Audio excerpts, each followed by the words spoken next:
Moin, ich bin Tadi. Moin, ich bin Stefan. Kommt rein, wir wollen euch unser 300 Jahre altes Bauernhaus an der Elbe zeigen.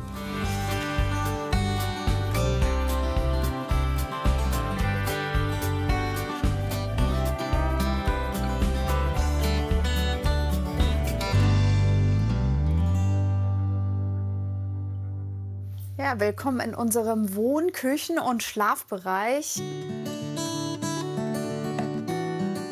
Ja, wir wohnen hier mit 5 Personen, also 2 Erwachsene und 3 Kinder. Wir befinden uns jetzt hier gerade quasi mitten in unserem Wohnzimmer, ab und zu auch Sportbereich.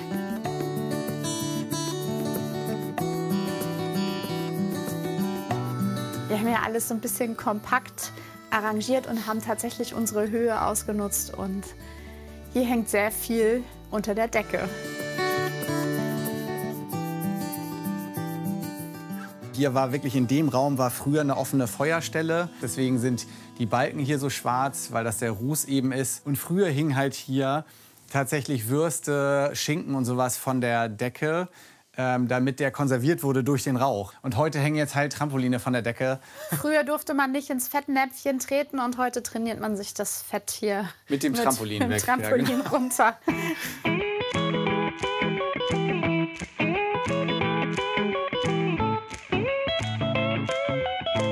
Der Teil hier ist wirklich, bis auf Details natürlich, aber wie vor 300 Jahren. Also das Haus ist hier auch innendenkmalgeschützt. Das heißt, wir durften auch in der Raumaufteilung oder irgendwas gar nichts machen. Wollten wir auch gar nicht. Hier war alles, ja, tatsächlich irgendwie mit Holz umschalt. Und wir haben diese ganzen Balken, da sieht man hier diese verschiedenen Schattierungen, quasi freigelegt. Also da waren ganz viele verschiedene Ölfarbschichten drauf. Die haben wir alle selber runtergespachtelt. Das Besondere bei den alten Fenstern ist, dass die eben nach außen hin aufgehen, dass das eben sehr schlau durchdacht war, auch früher schon, dass wenn viel Wind kommt, dass der die Fenster randrückt, damit dann weniger Wind durchkommt. Also das war der Sinn dahinter und wir können ja mal gucken. Das hier ist eben das neue Fenster, was die Dämmwirkung hat. Aber die alten Fenster, die eben wirklich schon Jahrhunderte alt sind, die sind da außen noch erhalten und die gehen dann eben auch nach außen hin auf. Als wir das Haus gekauft haben, da war es tatsächlich so, man hat uns gesagt, das ist eine raue Ecke. Und man merkt, dass der Wind vom Deich hier durch das Haus zieht. Und dann hat uns tatsächlich unser Zimmermeister einen Tipp gegeben und hat gesagt, ach du, pack da doch Schafswolle rein in die Lücken.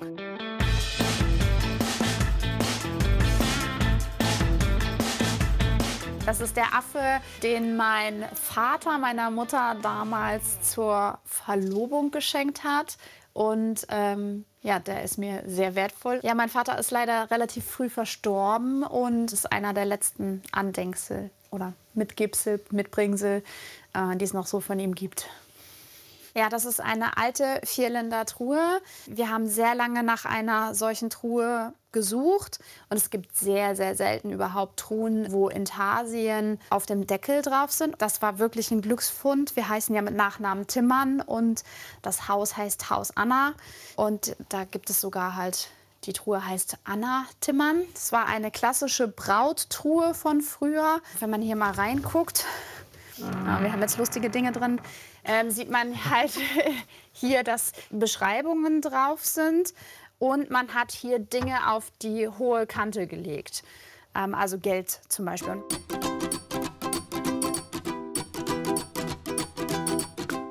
Ja, schlafen müssen auch wir Erwachsenen irgendwo. Wir haben lange überlegt, ob wir irgendwie so eine Schrankwand oder sowas reinmachen. Dann sind wir wieder auf die Idee mit der Decke gekommen und deswegen gibt es hier eine Galerieebene und da schlafen wir. Ja, da gehe ich jetzt mal hin. Ihr könnt ja mal mitkommen.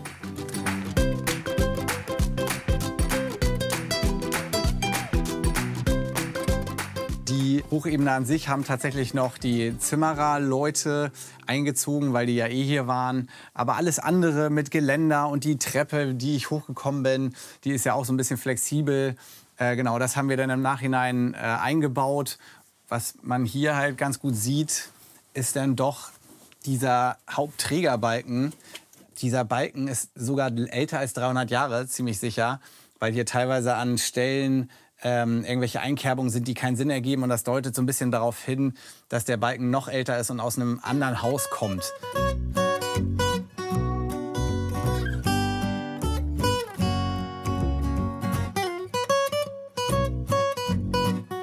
Ja, wenn man diese Tür aufmacht, dann ist man quasi direkt bei uns in der Gastronomie. Und nebenan finden manchmal nicht nur das Café statt, sondern eben auch Feiern.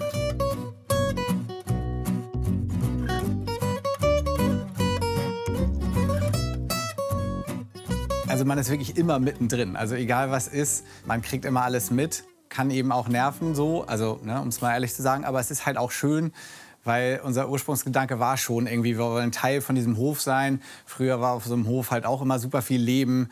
Und manchmal braucht man eben auch gute Oropax. Ja, jetzt können wir mal in den Küchenbereich gehen.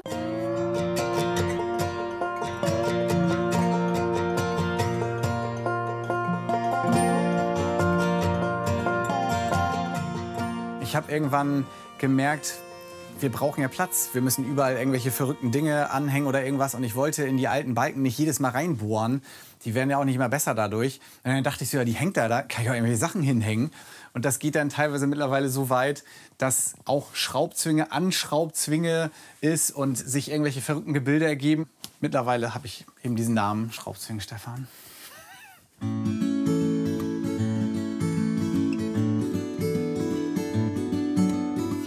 Wir haben hier komplett bei der Sanierung alles neu gemacht, also sprich auch neue Wasserleitungen. Hier gab es zwar ein paar, musste ja alles komplett neu gemacht werden, eben auch aus versicherungstechnischen und brandschutztechnischen Gründen ist alles komplett neu verlegt worden. Und ich möchte ja gerne wieder meine Schraubzwingen betonen, die wir hier überall für die Duschstangen, für die Vorhänge installiert haben.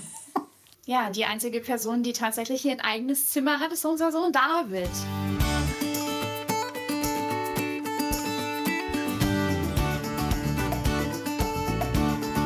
Hier sind die alten, wirklich die ganz, ganz alten Bohlen von früher noch erhalten. Und dieser Raum ist ein bisschen höher als die anderen Räume. Also das heißt, die Decke hier ist noch niedriger. Ganz besonders ist diese Tür. Das ist quasi eine alte Stalltür. Die wollten wir aber auch unbedingt drin behalten. Das Schöne bei unseren Kindern ist, die sind immer... Die liegen hier wie die Orgelpfeifen nachts. Dann kommen irgendwelche Klappmatratzen, die sie dann irgendwo herzaubern vom Camping und so. Und dann liegen die hier. Dann gehen wir mal weiter ins Mädelszimmer, dass die beiden sich teilen hier. Ja, als wir hier eingezogen sind, war das hier der erste Raum, der fertig war. Haben hier alle 5 drin geschlafen, Bierbänke hier aufgestellt, morgens gefrühstückt und abends Abendbrot gegessen. Das ist wirklich noch eine ganz alte Vertäfelung und dahinter hier, das sind halt noch wirklich die Alkoventüren, die man aufschieben kann. Und das waren dahinter die Schrankbetten, wo die Menschen früher tatsächlich sitzend dahinter geschlafen haben. Und das ist schon was sehr Besonderes, dass das in dem Haus hier noch so erhalten ist. So, und jetzt zeige ich euch noch mal was ganz Verrücktes, denn hier ist unser Kriechkeller da unten mit alten Feldsteinfundamenten und da ist noch was sehr Besonderes und das zeige ich euch jetzt mal.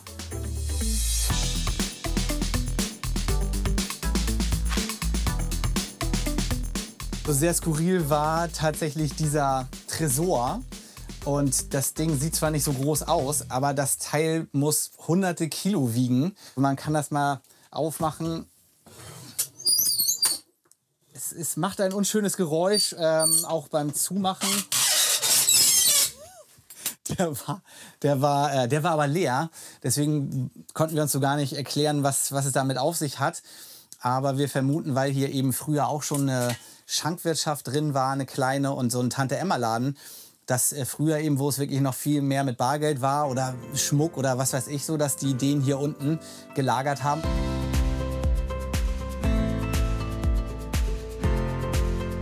Also das ist die Grote Deur auf Platt quasi. Hier sind tatsächlich die Pferdewagen mit dem Heu rein. Oh, die alten Türen, das waren die alten Tore von der Diele. Das ist jetzt so ein bisschen umgewandelt ins Café, aber man sieht tatsächlich noch, was hier so die Nutzung war.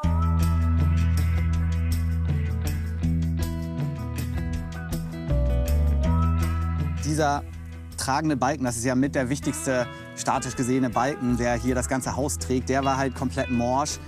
Und dadurch sackt alles ab und so. Und das war klar, dass das alles ausgetauscht werden musste.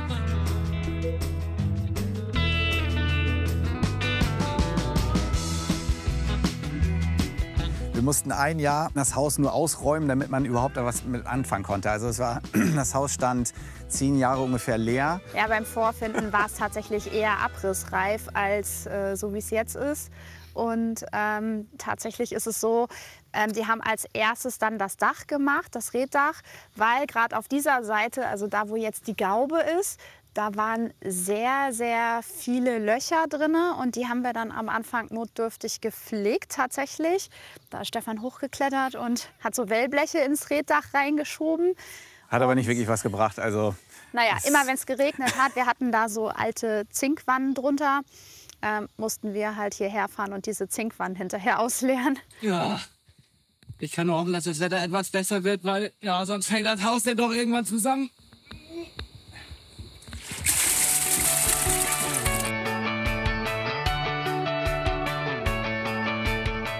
Ja, wir sind jetzt hier tatsächlich vor unserer besonderen Deichbrückentür. Die ist tatsächlich auch genauso alt wie das Haus. Das Haus ist von 1715. Die Brücke, das waren nur 2 Eichenbohlen, als wir das Haus gekauft haben. Da sind wir dann immer so, ach, heute fallen wir mal nicht runter, rüber stolziert. Und das haben wir jetzt hier neu gemacht, weil das eben der Eingang zu 3 Ferienwohnungen hier dann ist. Und da muss es eben vernünftig sein.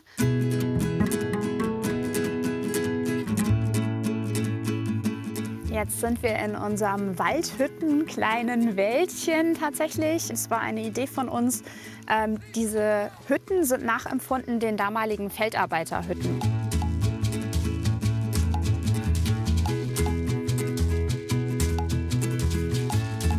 Das ist hier so eine Chill-Out-Lounge. Manchmal sind wir hier eben, um mal Yoga zu machen oder zu meditieren. Aber es ist so unsere Ruhezone.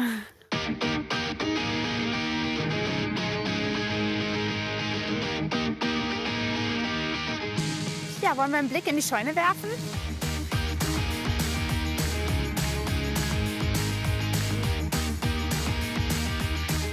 Wir haben hier so eine kleine Art Mini-Museum, wo skurrile Sachen aus dem Dorf sind. Sachen, die wir hier im Haus gefunden haben. Für mich besonders wertvoll sind halt die Dinge, die meine Großeltern tatsächlich uns gegeben haben. Also dieser Wäschepömpel, neue moderne Waschmaschine. Damit hat meine Oma früher ihre Wäsche gewaschen, bevor die auch wirklich irgendwie sich Waschmaschinen leisten konnte.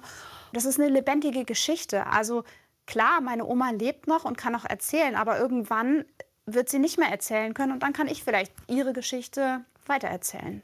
Wir freuen uns eben, dass wir einen Teil von diesem Alten in der Realität jetzt weiterleben können und nicht jetzt nur ein Museum oder sowas machen. Was auch toll ist, und das ist ja ein bisschen ausgestellt, aber hier sind eben wirklich noch Menschen, die diese alten Geschichten hier wirklich mitkriegen. Und das ist, glaube ich, so unsere Motivation auch.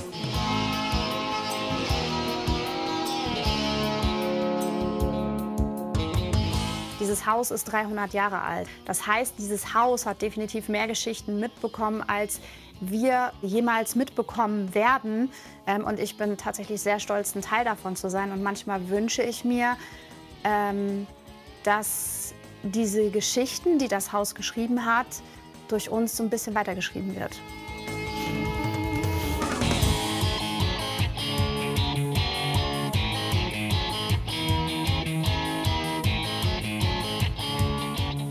Ja, das war unsere Roomtour durch unser 300 Jahre altes Bauernhaus in Hamburg. Wir hoffen, es hat euch gefallen. Ja, wenn ihr noch mehr Touren sehen wollt, dann schaut doch mal hier und abonniert einfach unseren Kanal. Tschüss!